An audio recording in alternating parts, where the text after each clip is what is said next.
Welcome back to the Dream Koi Pond project. This is a series of videos where I aim to transform my relatively small, muddy, useless garden into something incredible, featuring a massive koi pond. As you can see behind me, we have made quite a lot of progress since part one.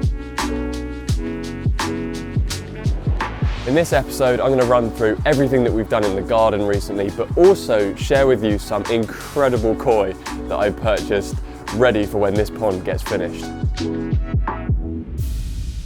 Well, just the other day, myself and my dad decided to paint the fence. By painting the perimeter of the garden in dark green helps it sort of sink away into the distance and has definitely made the garden feel a little bit bigger than it did before.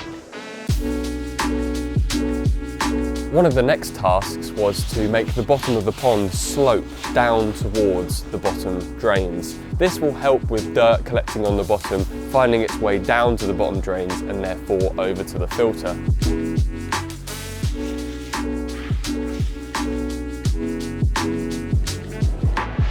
One of the pond specialist team did most of that work as he's trained and skilled in doing such things. However, the very last section, I lent a hand leaning over the edge of the pond to finish off the last part that you couldn't do from within the pond.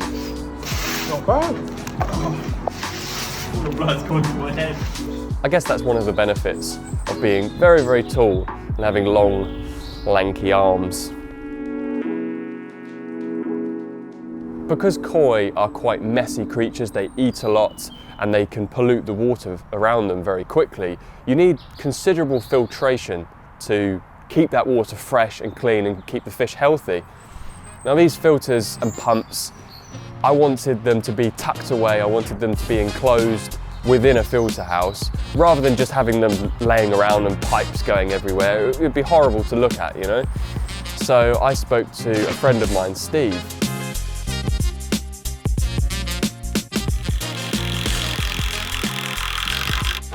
Steve used to be the bailiff on a fishing lake that I used to fish with my brother many, many years ago. So he's a good friend that we've had for a long while now. And he now runs a construction company called Busy Bees Construction. I would say that one of his specialities is woodwork and joinery. So he was the perfect person to build this wooden structure which would hold all of my electrics, pumps, filters, and also I'll be able to keep, you know, some koi food and my nets and bowls and things within that filter house too.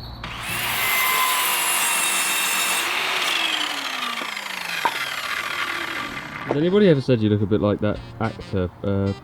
Shrek? No.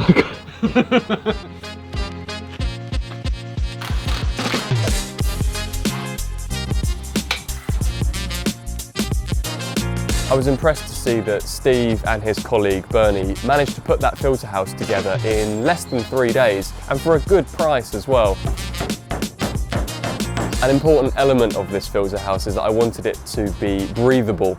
Of course, there's going to be lots of water flowing through it, there's going to be warm water flowing through it due to the heaters, and I didn't want it to get, you know, full of condensation and damp inside.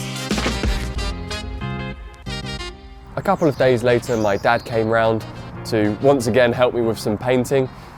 We painted the filter house a dark green colour, just like the fence, to help it blend into the garden and to take your eye sort of away from that construction. Yeah, a dark green colour will definitely help it sort of blend in to the surroundings.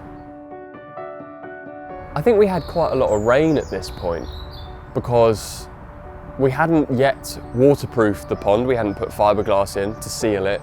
And because we hadn't done that yet, water was basically coming up from the water table, seeping into the pond and essentially flooding the base of the pond. The guys are going to dig a deep hole just outside the pond, deeper than the pond itself, and then vacuum the water out of that hole to hopefully reduce the sort of water level around the outside of the pond. Well, I'm hoping it works. Certainly going to cause a lot of problems if we can't get all this water out. And thankfully, by pumping the water out of this sort of sump next to the pond every couple of hours or so, eventually we managed to dry it all out. After all that heavy rain and the flooding of the pond, the next thing that came along was a load of wind. We had one of the biggest storms that this country has seen for years, like definitely the strongest winds that I've ever experienced within my lifetime.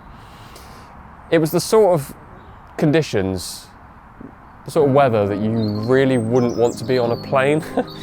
And it just so happened that on an aeroplane coming in from Japan, landing in London that day, was a couple of fish that I had purchased, and they had been shipped, or rather planed, into the country that morning.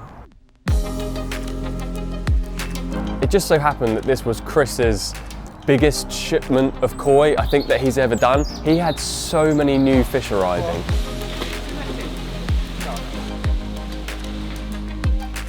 I helped where I could with these boxes of koi. Didn't really know what I was doing, but it was definitely exciting to lend a hand. I got to handle and look at more fish than I've probably ever handled and looked at before. You got any fish coming, Chip? 2. Have we seen them yet? Yes. Oh. I showed them to you, 2 sanky.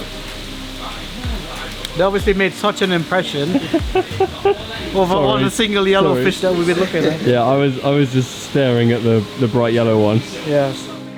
So for someone who just adores fish of all types, it was a really, really exciting day.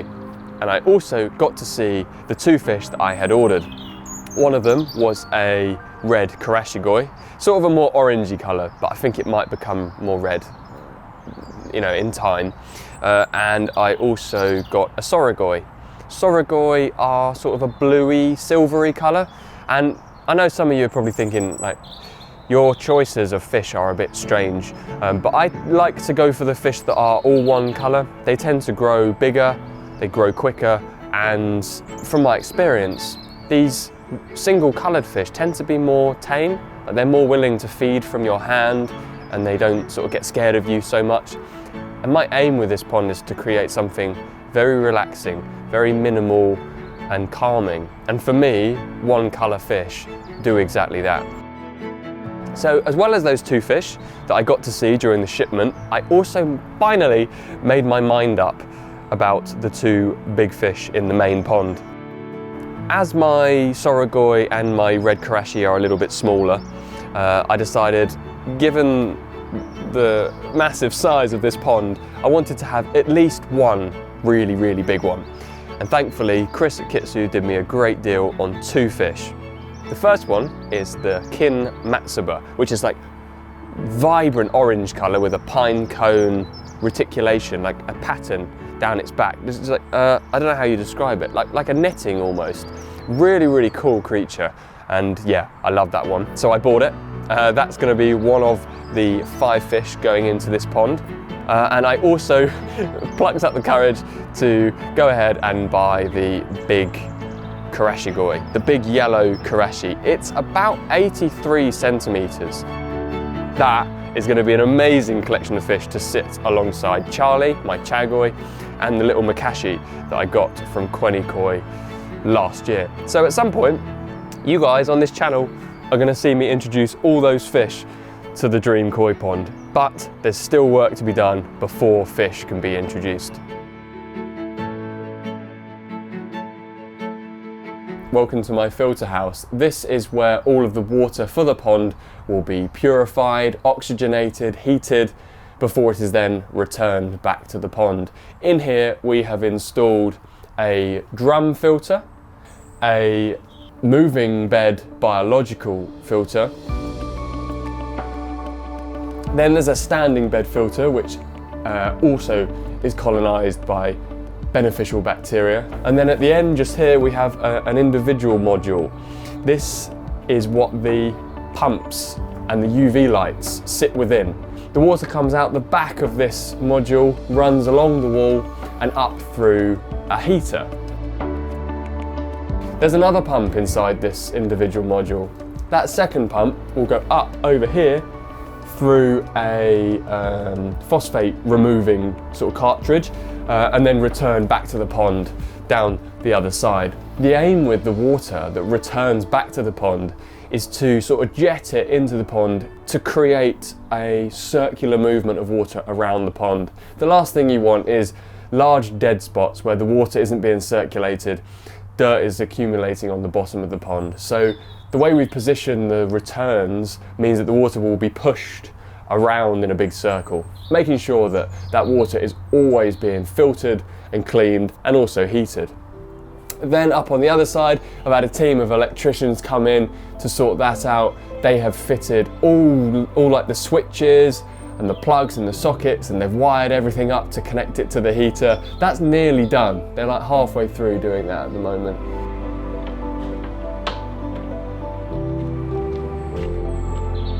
The guys then fitted the cladding around the pond. It's not quite finished. We still need to do the sort of finishing touches around the corners and the bits that will end up going around the window, but you can get the idea of how that's going to look. And then there was fiberglassing. Now this was what we needed to dry the pond out completely before we were able to do. The fiberglass needs a dry surface to adhere to. It doesn't set properly if it gets wet. So the fiberglassing team arrived in the morning. The forecast looked perfect, seemed like it was going to be dry all day. They started work mixing up this sort of resin-like liquid. The resin is applied to the walls along with these strips of fiberglass. It's basically like loads of little thin strips of glass weaved together into a fabric, which when it's mixed with the resin then sets super hard and solid in place, and it's also waterproof. So it's basically the perfect thing to line a pond with. With a pond liner you get folds and creases, but with fiberglass there's none of that. It's a really nice finish.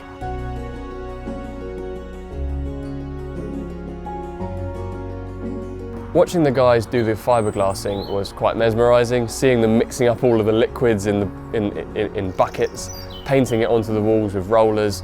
And once the whole lot had sort of set and they'd had their lunch break, waiting, patiently for it to all cure in place, then they had the final finishing touch, which was the gel coat. This is the black finish, which makes it all look smooth and gets you your colour.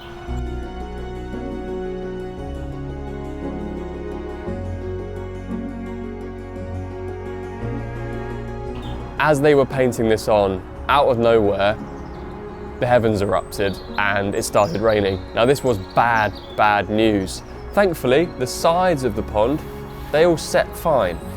That didn't really get affected by the damp. However, the bottom, that didn't really cure in time, and the water meant that it didn't set properly. So I anticipate those guys are going to have to come back to strip the base coat out, sand it down, and then reapply it, hopefully in some better weather.